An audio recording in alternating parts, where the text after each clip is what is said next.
You're charged with two cases. You're charged with evading arrest and resisting arrest. You're facing up to a year in jail and or a $4,000 fine on both of those cases. Right out the gate, the judge is stacking the charges. Evading and resisting. Two misdemeanors, but together they can sting. Watch how the judge sets the tone for the rest of this hearing. We are going to do probable cause. You have the right to remain silent. Anything you say can or will be used against you. You have the right to have an attorney present. If you cannot afford one, one will be appointed to you, sir. Okay. On March 22nd, 2025, at around 7 p.m., officers were dispatched to 1855 Work Road in Houston, Harris County, Texas, in regards to a criminal mischief in progress. Upon arrival, the officers observed the defendant at a location matching the description on the call slip. The officer gave verbal commands for the defendant to lay on the ground and put his hands behind his back. The defendant ignored commands and ran away from the officers. A foot pursuit was initiated, and the officers continued to yell verbal commands for the defendant to stop running. The officers were able to detain the defendant approximately 100 meters away. This is the moment that usually decides whether a simple stop becomes a full-blown arrest. Dry stun means they use a taser without firing probes, basically a pain compliance tool. The judge is about to question whether any of this had legal grounds in the first place. The defendant then actively resisted, and the officers had to dry stun him. The defendant was using both hands to push off officers in order to avoid detainment. The defendant grabbed the officer's ballistic vest and attempted to push the other officer. The defendant attempted to push officers multiple times, and the defendant struggled on the ground for approximately 3 minutes before he was detained. What was he doing wrong? All you said he matched a call slip. So? Yes, for a criminal mischief in progress, Your Honor. Huge moment. No probable cause means a judge believes the arrest lacked enough legal basis to hold the defendant. Courts rarely call out sloppy police reports this bluntly, so this is a major win for the defendant. But listen to the warning. He gets right after. That's completely conclusory. What is the alleged mischief? What did he do wrong? Who did he do wrong to? And I don't have that information. Then none of that? I mean, who's writing the reports? Mickey Mouse? You know? I mean, really? I haven't heard anything. I'm going to find no probable cause. Mr. Gonzalez, be careful, man. Okay. When you get into a pissing match with people who have the power of arrest, who's going to win? I'm going to be more careful. I promise it's not going to happen anymore. I promise. I got my family. I want to, Okay? Thank you. Got it. God bless you. Dude. All right. Good morning, Mr. Walker. So, with us, you were charged with failure to identify oneself. That's why you're charged here with us, failure to ID, right? You're facing up to 6 months in jail and or a $2,000 fine. The reason that we're taking you into custody now is because you have 2 felony warrants for, it looks like you were on probation for a felony theft, and they filed, I guess, a motion to revoke because of that warrants issued. So that's why we have you in custody now. I can't let you go because then I would get in trouble. We're going to do probable cause in our case. You have the right to remain silent. Anything you say can or will be used against you. Well, I don't want to talk about the case. You've got a lawyer. You need to talk to him. Let him talk to me because I don't want you to say something that hurts you anymore. Yeah. So let's just do probable cause because I don't know why. I don't even know why we're here. Now we shift into case number 2, and this one's all about failure to identify, one of the most misunderstood charges. The twist? The defendant says he was the one who called the police. Let's see how that plays out. My son, I'm a single father. He can machine everything. There's no way to put on GPS. Like, Well, hold on. Let's do probable cause first because I know. Okay. GPS. It's not up to him. We're just talking about each meeting. I can't. There's nothing I can do on the felony case, man. I'm just a lowly misdemeanor. In his defense, Judge, the felony motion is based on technicals, and in this new case, this failure to ID. Really? Yeah, I don't see anything. Well, let's do it real quick, and then we can talk, and I can give you more info. On March 21st, 2025, officers were dispatched to a family disturbance call for service at 2525 Holsworth Road in Spring, Harris County, Texas, which is an apartment complex. The officer began by identifying the defendant, who could not provide a valid driver's license. The defendant verbally identified himself as Adam Mitchell with a date of birth of December 23rd, 1987.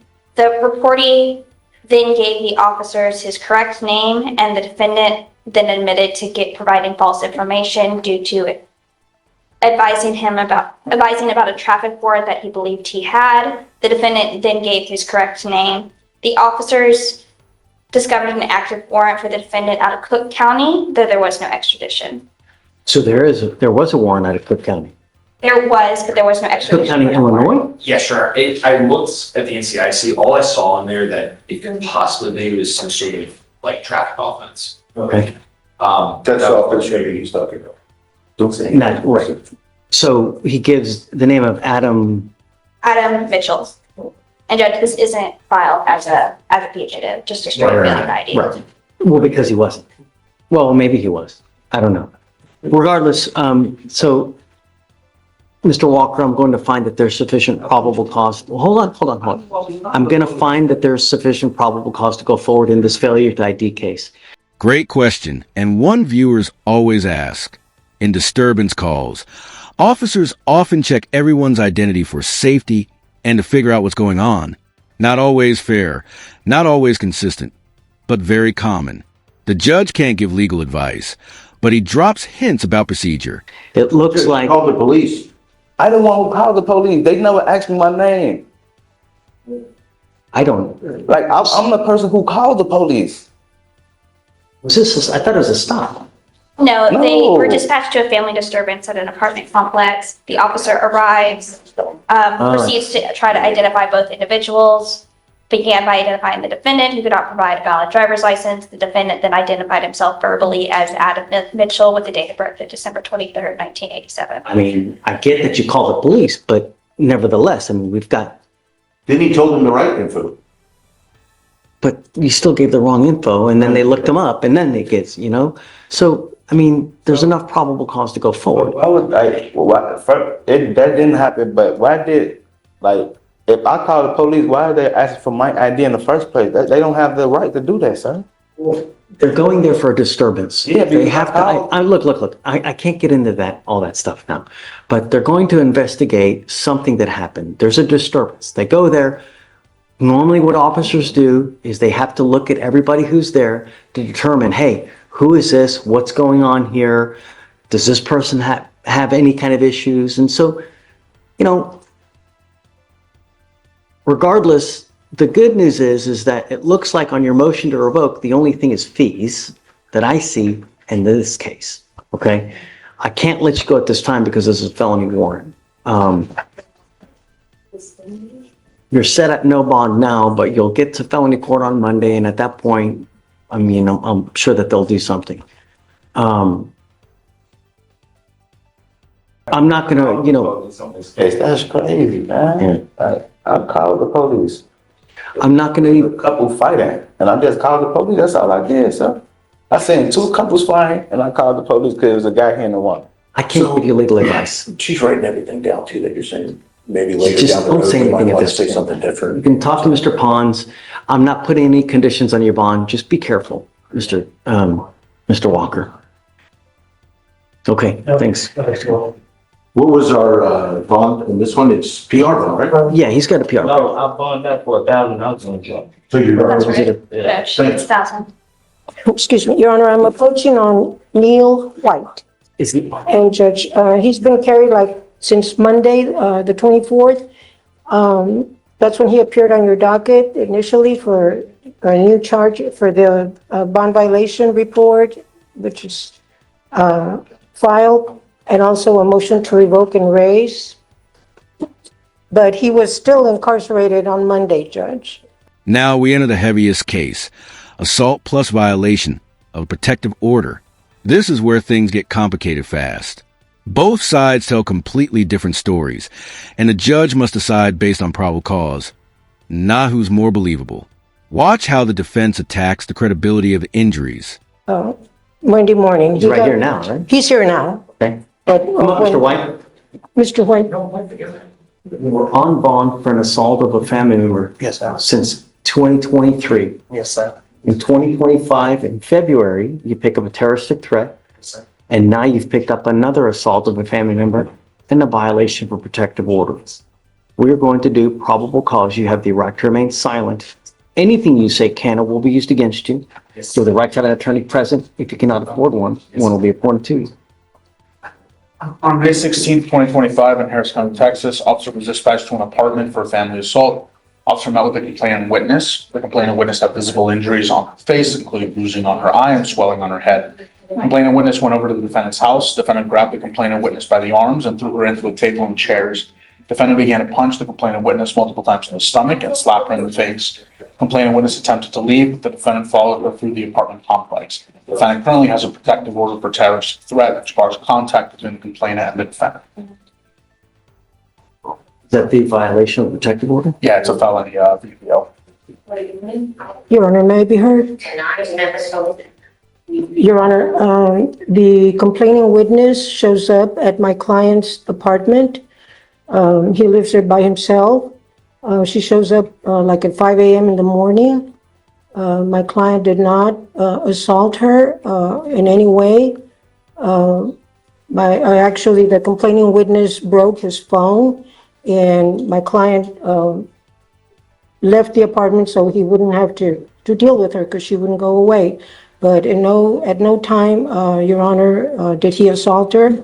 I did get to check out the videos, Your Honor, where the officers are interviewing the complaining witness.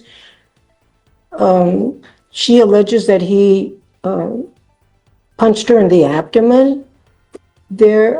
She is in absolutely no distress, Your Honor, when she's talking to the responding deputies.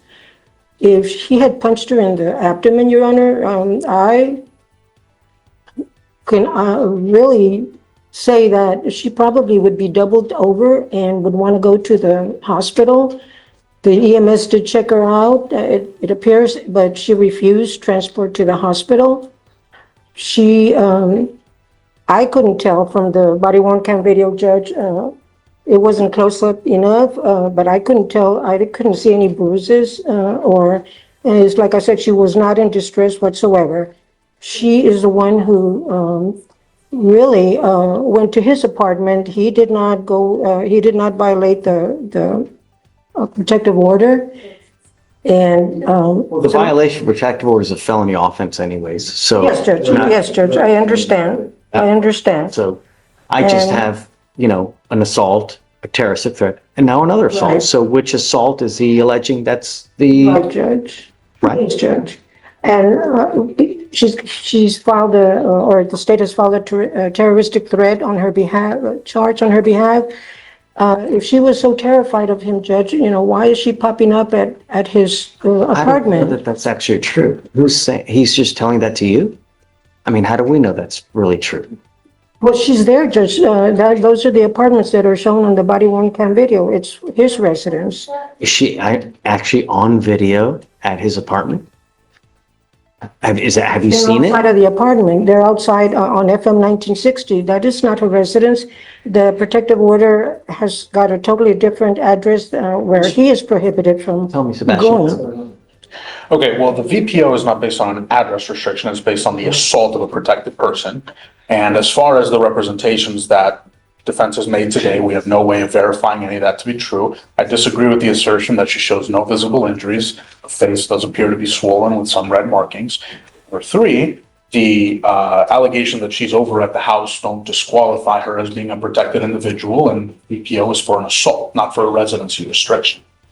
And at the end of the day, all those are fact issues, and what we're left with right now is the fact that in 2023, with a separate victim, he has an AFM, bond forfeits, then we have a terroristic threat with someone else, and now he picks up a separate AFM. And we can talk about how she's back all the time, but I think that ignores, first of all, the realities of domestic violence situations. And second of all, this isn't just one person that he's having multiple problems with. These are two separate people. So the state is going to stand on its motion to revoke and raise bail and is going to ask for $20,000 on all three cases.